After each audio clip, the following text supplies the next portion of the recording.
Capítulo 3. A las 12:30 del día siguiente, Lord Henry Wotton fue paseando desde Curzon Street hasta el Albany para visitar a su tío, Lord Fermor, un viejo solterón, cordial pero un tanto brusco, a quien en general se tachaba de egoísta porque el mundo no obtenía de él beneficio alguno, pero al que la buena sociedad consideraba generoso porque daba de comer a la gente que le divertía.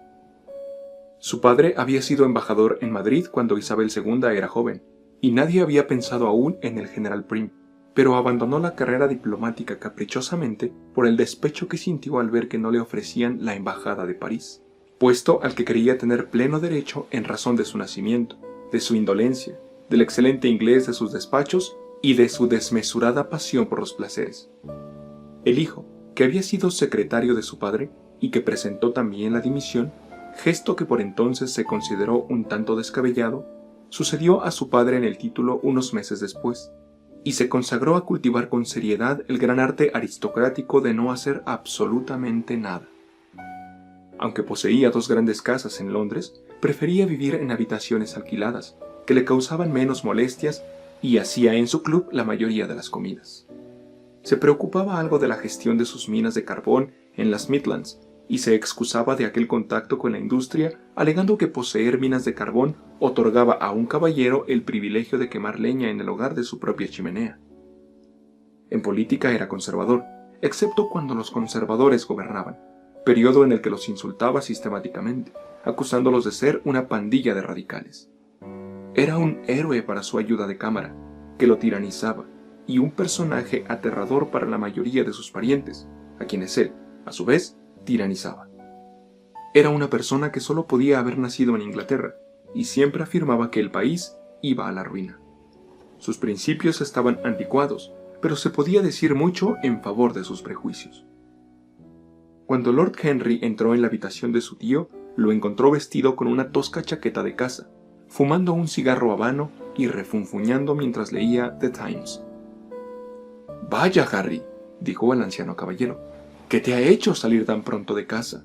Creía que los dandys no se levantaban hasta las 2 y que no aparecían en público hasta las 5.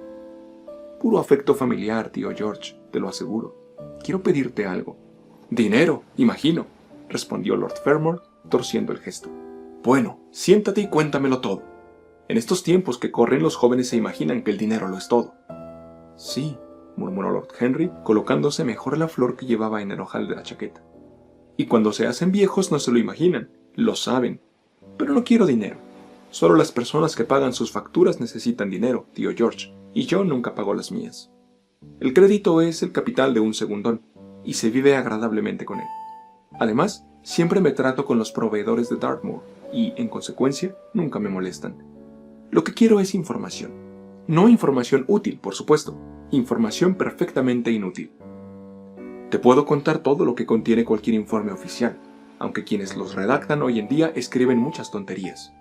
Cuando yo estaba en el cuerpo diplomático las cosas iban mucho mejor, pero, según tengo entendido, ahora les hacen un examen de ingreso. ¿Hay que extrañarse del resultado? Los exámenes, señor mío, son pura mentira de principio a fin. Si una persona es un caballero, sabe más que suficiente, y si no lo es, todo lo que sepa es malo para él. El señor Dorian Gray no tiene nada que ver con el mundo de los informes oficiales, tío George, dijo Lord Henry lánguidamente. ¿El señor Dorian Gray? ¿Quién es?, preguntó Lord Fermor, frunciendo el espeso entrecejo cano. Es lo que he venido a averiguar, tío George. Debo decir, más bien, que sé quién es. Es el nieto del último Lord Kelso. Su madre era una Devereux, Lady Margaret Devereux. Quiero que me hables de su madre. ¿Cómo era?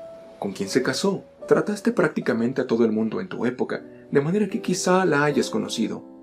En el momento actual me interesa mucho el señor Gray. Acaban de presentármelo». «¿Nieto de Kelso?», repitió el anciano caballero. «El nieto de Kelso.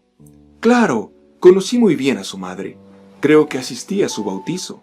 Era una joven extraordinariamente hermosa, Margaret Devereux, y volvió loco a todo el mundo escapándose con un joven que no tenía un céntimo, un donadie, señor mío, un suboficial de infantería o algo por el estilo.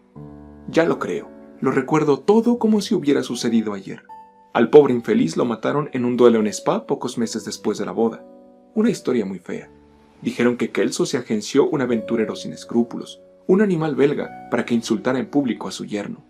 Le pagó, señor mío, para que lo hiciera. Le pagó, y luego aquel individuo ensartó al suboficial como si fuera un pichón.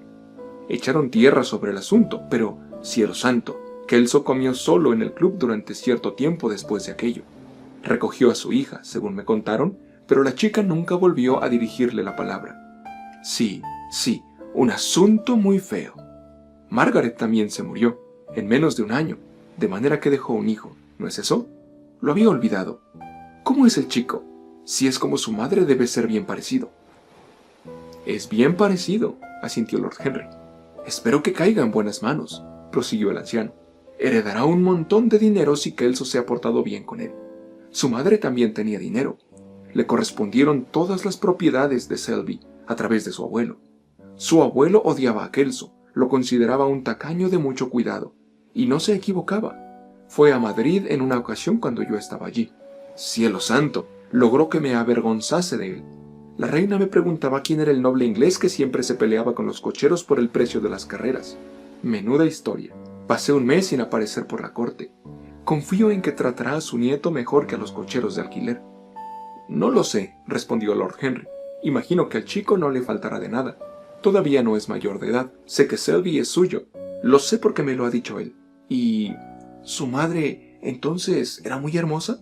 Margaret de Valois es una de las criaturas más encantadoras que he visto nunca, Harry. ¿Qué la impulsó a comportarse como lo hizo? Es algo que nunca entenderé. Podría haberse casado con quien hubiera querido. Carlington estaba loco por ella. Pero era una romántica. Todas las mujeres de esa familia lo han sido. Los hombres no valían nada. Pero, cielo santo, las mujeres eran maravillosas. Carlington se le declaró de rodillas. Me lo dijo él mismo. Margaret de Valois se rió de él, y no había para entonces una chica en Londres que no quisiera pescarlo. Y, por cierto, Harry, hablando de matrimonios estúpidos, ¿qué es esa patraña que me cuenta tu padre de que Dartmoor se quiere casar con una americana? ¿Es que las chicas inglesas no son lo bastante buenas para él? Ahora está bastante de moda casarse con americanas, tío George. Yo apoyo a las mujeres inglesas contra el mundo entero, Harry, dijo Lord Fermor golpeando la mesa con el puño. Todo el mundo apuesta por las americanas. No duran, según me han dicho, murmuró su tío. Las carreras de fondo las agotan, pero son inigualables en la de obstáculos. Los saltan todos sin pestañear. No creo que Dartmoor tenga la menor posibilidad. ¿Quiénes son sus padres?, gruñó el anciano. ¿Acaso los tiene? Lord Henry negó con la cabeza. Las jóvenes americanas son tan inteligentes para esconder a sus padres como las mujeres inglesas para ocultar su pasado, dijo Lord Henry levantándose para marcharse. Serán chacineros, supongo. Eso espero, tío George, por el bien de Dartmoor. Me dicen que la chacinería es una de las profesiones más lucrativas de los Estados Unidos, después de la política. ¿Es bonita esa muchacha? Se comporta como si fuese hermosa. La mayoría de las americanas lo hacen. Es el secreto de su encanto. ¿Por qué no se quedan en su país? Siempre nos están diciendo que es el paraíso de las mujeres. Lo es. Esa es la razón de que, como Eva, estén tan excesivamente ansiosas de abandonarlo, dijo Lord Henry. Adiós, tío George. Gracias por darme la información que quería. Me gusta saberlo todo sobre mis nuevos amigos y nada sobre los viejos. ¿Dónde almuerzas hoy, Harry? En casa de tía Agatha. He hecho que me invite, junto con el señor Grey, que es su último protege. Dile a tu tía Agatha, Harry, que no me moleste más con sus empresas caritativas. Estoy harto. Caramba, la buena mujer cree que no tengo nada mejor que hacer que escribir cheques para sus estúpidas ocurrencias. De acuerdo, tío George, se lo diré, pero no tendrá ningún efecto. Las personas filantrópicas pierden toda noción de humanidad. Se les reconoce por eso. El anciano caballero gruñó aprobadoramente y llamó para que entrara su criado. Lord Henry atravesó unos soportales de poca altura para llegar a Burlington Street y dirigió sus pasos en dirección a la plaza de Berkeley. Aquella era, por tanto, la historia familiar de Dorian Gray. Pese a lo esquemático del relato, le había impresionado porque hacía pensar en una historia de amor extraña, casi moderna. Una mujer hermosa que se arriesga a todo por una loca pasión. Unas pocas semanas de felicidad sin límite truncadas por un crimen odioso, por una traición. Meses de silenciosos sufrimientos y luego un hijo nacido en el dolor. La madre arrebatada por la muerte, el niño abandonado a la soledad y a la tiranía de un anciano sin corazón. Sí, unos antecedentes interesantes que situaban al muchacho, que le añadían una nueva perfección, por así decirlo. Detrás de todas las cosas exquisitas hay algo trágico. Para que florezca la más humilde de las flores se necesita el esfuerzo de mundos. Y qué encantador había estado durante la cena la noche anterior, cuando, la sorpresa en los ojos y los labios entreabiertos por el placer y el temor, se había sentado frente a él en el club, las pantallas rojas de las lámparas avivando el rubor despertado en su rostro por el asombro. Hablar con él era como tocar el más delicado de los violines. Dorian respondía a cada toque y vibración del arco. Había algo terriblemente cautivador en influir sobre alguien. No existía otra actividad parecida. Proyectar el alma sobre una forma agradable, detenerse un momento, emitir las propias ideas para que las devuelva un eco, acompañadas por la música de una pasión juvenil. Transmitir a otro la propia sensibilidad como si se tratase de un fluido sutil o de un extraño perfume. Allí estaba la fuente de una alegría verdadera, tal vez la más satisfactoria que todavía nos permite una época tan mezquina y tan vulgar como la nuestra.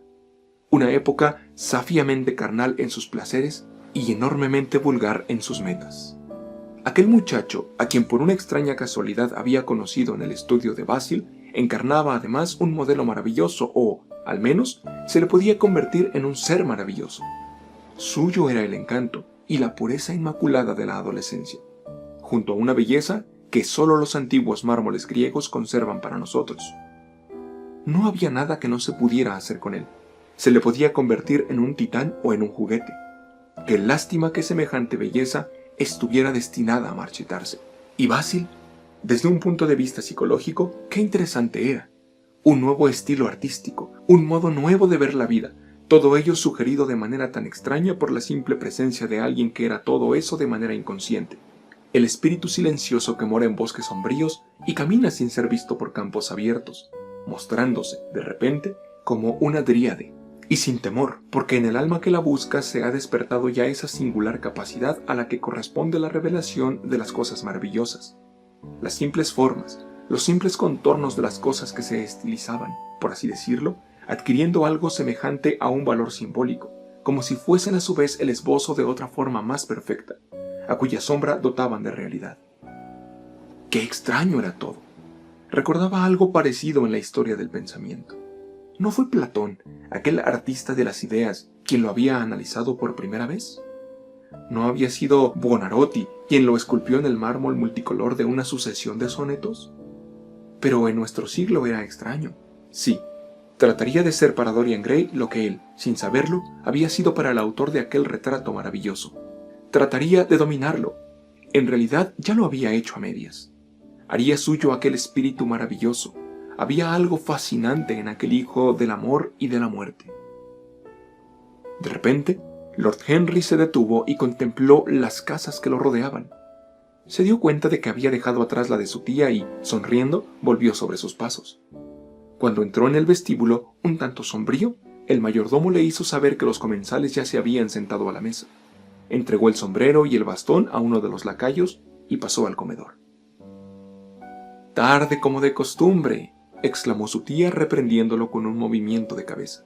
Lord Henry inventó una excusa banal y, después de acomodarse en el sitio vacío al lado de Lady Agatha, miró a su alrededor para ver a los invitados.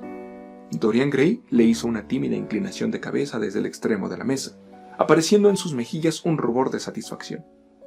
Frente a él tenía a la duquesa de Harley, una dama con un carácter y un valor admirables, muy querida por todos los que la conocían, y con las amplias proporciones arquitectónicas a las que los historiadores contemporáneos, cuando no se trata de duquesas, dan el nombre de corpulencia. A su derecha estaba sentado Sir Thomas Burdon, miembro radical del Parlamento, que seguía a su líder en la vida pública y a los mejores cocineros en la privada, cenando con los conservadores y pensando con los liberales, según una regla tan prudente como bien conocida. El asiento a la izquierda de la duquesa estaba ocupado por el señor Erskine de Treadley, anciano caballero de considerable encanto y cultura, que había caído sin embargo en la mala costumbre de guardar silencio, puesto que, como explicó en una ocasión a Lady Agatha, todo lo que tenía que decir lo había dicho antes de cumplir los 30. A la izquierda de Lord Henry se sentaba la señora Vandeleur, una de las amigas más antiguas de su tía, santa entre las mujeres, pero tan terriblemente poco atractiva que hacía pensar en un himnario mal encuadernado. Afortunadamente para él, la señora Vandeleur tenía a su otro lado a Lord Faudel, una mediocridad muy inteligente, de más de 40 años y calva tan rotunda como una declaración ministerial en la Cámara de los Comunes, con quien conversaba de esa manera tan intensamente seria que es el único error imperdonable, como él mismo había señalado en una ocasión, en el que caen todas las personas realmente buenas y del que ninguna de ellas escapa por completo. «Estamos hablando del pobre Dartmoor, Lord Henry», exclamó la duquesa, haciéndole desde el otro lado de la mesa un gesto amistoso con la cabeza. «¿Cree usted que se casará realmente con esa joven tan fascinante?» «Creo que la joven está decidida a pedir su mano, duquesa». «¡Qué espanto!», exclamó Lady Agatha. «Alguien debería tomar cartas en el asunto». «Me han informado, de muy buena tinta, que su padre tiene un almacén de áridos», dijo Sir Thomas Burdon con aire desdeñoso. «Mi tío ha sugerido ya que se trata de chacinería, Sir Thomas». «¿Áridos? ¿Qué mercancías son esas?», preguntó la duquesa, alzando sus grandes manos en gesto de asombro y acentuando mucho el verbo. «Novelas americanas», respondió Lord Henry mientras se servía una codorniz. La duquesa pareció desconcertada. «No le haga caso, querida», susurró Lady Agatha. «Mi sobrino nunca habla en serio». «Cuando se descubrió América», intervino el miembro radical de la Cámara de los Comunes, procediendo a enumerar algunos datos aburridísimos. Como todas las personas que tratan de agotar un tema, logró agotar a sus oyentes. La duquesa suspiró e hizo uso de su posición privilegiada para interrumpir. «Ojalá nunca lo hubieran descubierto», exclamó. «A decir verdad, nuestras jóvenes no tienen ahora la menor oportunidad. Es una gran injusticia». «Quizá, después de todo, América nunca haya sido descubierta», dijo el señor Erskine. «Yo diría más bien que fue meramente detectada». «Sí, pero yo he visto especímenes de sus habitantes», respondió vagamente la duquesa. «He de confesar que la mayoría de las mujeres son extraordinariamente bonitas. Y además visten bien. Compran toda la ropa en París. Me gustaría poder permitírmelo. Dicen que cuando mueren, los americanos buenos van a París». Rió entre dientes Sir Thomas, que tenía un gran armario de frases ingeniosas ya desechadas. «¿De verdad? ¿Y a dónde van los malos?», quiso saber la duquesa. «Van a los Estados Unidos», murmuró Lord Henry. Sir Thomas frunció el ceño. «Me temo que su sobrino tiene prejuicios contra ese gran país», le dijo a Lady Agatha. «He viajado por todo el territorio, en coches suministrados por los directores, que son, en esas cuestiones, extraordinariamente hospitalarios. Le aseguro que es muy instructivo visitar los Estados Unidos». «¿De verdad tenemos que ver Chicago para estar bien educados?», preguntó el señor Erskine quejumbrosamente. «No me siento capaz de emprender ese viaje». Sir Thomas agitó la mano. «El señor Erskine de Treadley tiene el mundo en las estanterías de su biblioteca. A nosotros, los hombres prácticos, nos gusta ver las cosas, no leer su descripción. Los americanos son un pueblo muy interesante y totalmente razonable. Creo que es la característica que los distingue. Sí, señor Erskine, un pueblo totalmente razonable. Le aseguro que los americanos no se andan por las ramas». «¡Terrible!», exclamó Lord Henry. «No me gusta la fuerza bruta, pero la razón bruta es totalmente insoportable. No está bien utilizarla. Es como golpear por debajo del intelecto». «No le entiendo», dijo Sir Thomas, enrojecido considerablemente. «Yo sí, Lord Henry», murmuró el señor Erskine con una sonrisa. «Las paradojas están muy bien a su manera», intervino el baronet. «¿Era eso una paradoja?», preguntó el señor Erskine. «No me lo ha parecido. Quizá lo fuera. Bien, el camino de las paradojas es el camino de la verdad. Para poner a prueba la realidad hemos de verla en la cuerda floja. Cuando las verdades se hacen acróbatas podemos juzgarlas». «¡Dios del cielo!», dijo Lady Agatha. «¿Cómo discuten ustedes los hombres? Estoy segura de que nunca sabré de qué están hablando. Por cierto, Harry, estoy muy enfadada contigo. ¿Por qué tratas de convencer a nuestro Dorian Gray, una persona tan encantadora, para que renuncie al East End? Te aseguro que sería inapreciable. A nuestros habituales les hubiera encantado oírle tocar». «Quiero que toque para mí», exclamó Lord Henry sonriendo. Cuando miró hacia el extremo de la mesa, captó como respuesta un brillo en la mirada de Dorian. «Pero en Whitechapel la gente es muy desgraciada», protestó Lady Agatha. «Soy capaz de simpatizar con cualquier cosa menos con el sufrimiento», dijo Lord Henry, encogiéndose de hombros. «Hasta eso no llego.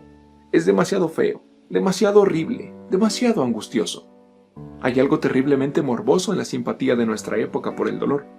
Debemos interesarnos por los colores, por la belleza, por la alegría de vivir. Cuanto menos se hable de las miserias de la vida, tanto mejor. De todos modos, el East End es un problema muy importante, señaló Sir Thomas con un grave movimiento de cabeza. Muy cierto, respondió el joven lord. Es el problema de la esclavitud, y tratamos de resolverlo divirtiendo a esclavos. El político le miró con mucho interés. ¿Qué cambio propone usted en ese caso?, preguntó. Lord Henry se echó a reír. No deseo cambiar nada en Inglaterra, a excepción del clima, respondió. Me basta y me sobra con la contemplación filosófica, pero como el siglo XIX se ha arruinado por un excesivo gasto de simpatía, sugiero que se acuda a la ciencia para solucionarlo. La ventaja de las emociones es que nos llevan por el mal camino, y la ventaja de la ciencia es que excluye la emoción. Pero tenemos gravísimas responsabilidades, aventuró tímidamente la señora Vandeleur. Sumamente graves, se hizo eco Lady Agatha. Lord Henry miró con detenimiento al señor Erskine. La humanidad se toma demasiado en serio. Es el pecado original del mundo. Si los cavernícolas hubieran sabido reír, la historia habría sido distinta. No sabe cuánto me consuela oírle, gorjeó la duquesa. Siempre me siento muy culpable cuando vengo a ver a su querida tía, porque no me intereso en absoluto por el East End. En el futuro podré mirarla a la cara sin sonrojarme. Sonrojarse es muy favorecedor, duquesa, señaló Lord Henry. Solo cuando se es joven, respondió ella. Cuando una anciana como yo se sonroja, es muy mala señal. Ah, me gustaría que me dijera usted cómo volver a ser joven. Lord Henry meditó unos instantes.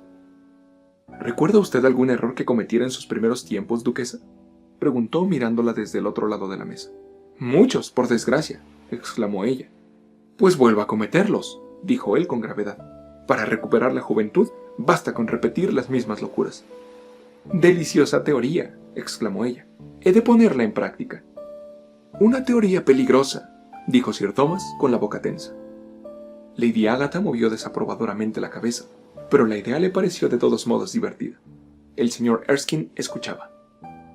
Sí, continuó el joven lord, se trata de uno de los grandes secretos de la vida. En la actualidad la mayoría de la gente muere de una indigestión de sentido común y descubre cuando ya es demasiado tarde que lo único que nunca lamentamos son nuestros errores. Se oyeron risas en torno a la mesa. Lord Henry jugó con la idea, animándose cada vez más. La lanzó al aire y la transformó. La dejó escapar y volvió a capturarla. La adornó con todos los fuegos de la fantasía y le dio alas con la paradoja. El elogio de la locura, mientras Lord Henry proseguía, se elevó hasta las alturas de la filosofía, y la filosofía misma se hizo joven y, contagiada por la música desenfrenada del placer, vestida, cabría imaginar, con su túnica manchada de vino y una guirnalda de hiedra, danzó como una bacante sobre las colinas de la vida y se burló del plácido Sileno por su sobriedad. Los hechos huyeron ante ella como asustados animalitos del bosque. Sus pies alabastrinos pisaron el enorme lagar donde sienta sus reales el sabio Omar, hasta que el zumo rosado de la vid se elevó en torno a sus extremidades desnudas en oleadas de burbujas moradas, o se deslizó en espuma por las negras paredes inclinadas de la cuba. Fue una extraordinaria improvisación. Lord Henry sentía fijos en él los ojos de Dorian Gray, y saber que había entre quienes lo escuchaban alguien a quien deseaba fascinar parecía dar mayor agudeza a su ingenio y prestar colores más vivos a su imaginación. Se mostró brillante, fantástico, irresponsable. Encantó a sus oyentes haciendo que se olvidaran de sí mismos y que siguieran, riendo, la melodía de su caramillo.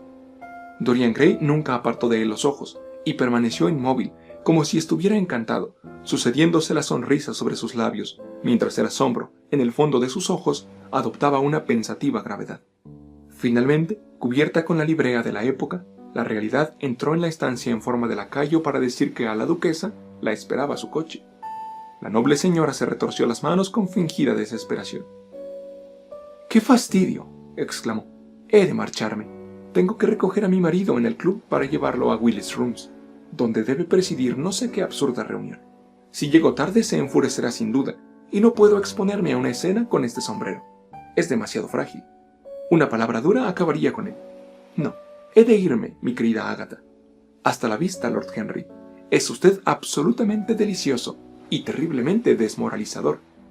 Desde luego, no sabría qué decir sobre sus ideas. Tiene que venir a cenar con nosotros una de estas noches. ¿El martes? ¿Está usted libre el martes?» «¿Por usted, duquesa? ¿De quién no prescindiría yo?», respondió Lord Henry con una inclinación de cabeza. «Ah, muy amable y muy cruel por su parte. exclamó la duquesa, pero no se olvide de venir. Y abandonó la habitación, seguida por Lady Agatha y las otras damas. Cuando Lord Henry se hubo sentado de nuevo, el señor Erskine, dando la vuelta a la mesa y colocándose a su lado, le puso una mano en el brazo. «Usted habla mucho de libros», dijo. «¿Por qué no escribe uno?» «Me gusta demasiado leerlos para molestarme en escribirlos, señor Erskine. Desde luego, me gustaría escribir una novela que fuese tan encantadora y tan irreal como una alfombra persa. Pero en Inglaterra no hay público más que para periódicos, libros de texto y enciclopedias. No hay en todo el mundo personas con menos sentido de la belleza literaria que los ingleses». «Me temo que tiene usted razón», respondió el señor Erskine. «Yo mismo tuve ambiciones literarias, pero las abandoné hace mucho. Y ahora, mi joven y querido amigo, si me permite que le dé ese nombre, ¿le puedo preguntar si mantiene usted todo lo que nos ha dicho durante el almuerzo?» «He olvidado por completo lo que he dicho», sonrió Lord Henry. «¿Tan inmoral era?» «Sumamente inmoral. De hecho, le considero extraordinariamente peligroso, y si algo le sucede a nuestra buena duquesa le tendremos por responsable directo. Pero me gustaría hablar con usted sobre la vida. La generación de la que formo parte es francamente aburrida. Algún día, cuando se canse de Londres, venga a Treatley. Expóngame su filosofía del placer mientras degustamos una excelente Borgoña que tengo la fortuna de poseer». «Me encantará. Una visita a Treatley sería un gran privilegio. Cuenta con un perfecto anfitrión y una biblioteca igualmente perfecta». «Su presencia le añadirá un nuevo encanto», respondió el anciano caballero con una cortés inclinación. «Y ahora tengo que despedirme de su excelente tía. Me esperan en el Athenaeum. Es la hora en que dormimos allí». «¿Todos, señor Erskine?» 40 en 40 sillones. Hacemos prácticas para una academia inglesa de las letras». Lord Henry rió, poniéndose en pie. «Me voy al parque», exclamó. Al atravesar la puerta, Dorian Gray le tocó en el brazo. «Permítame ir con usted», murmuró. «Creía que le había prometido a Basil Hallward que iría a usted a verlo», respondió Lord Henry. «Prefiero ir con usted. Sí, siento que debo ir con usted. Permítamelo. Y prometa hablarme todo el tiempo. Nadie lo hace tan bien». «Ah, ya he hablado más que suficiente por hoy», dijo Lord Henry sonriendo. «Todo lo que quiero ahora es mirar la vida. Puede usted venir y mirarla conmigo, si lo tiene a bien».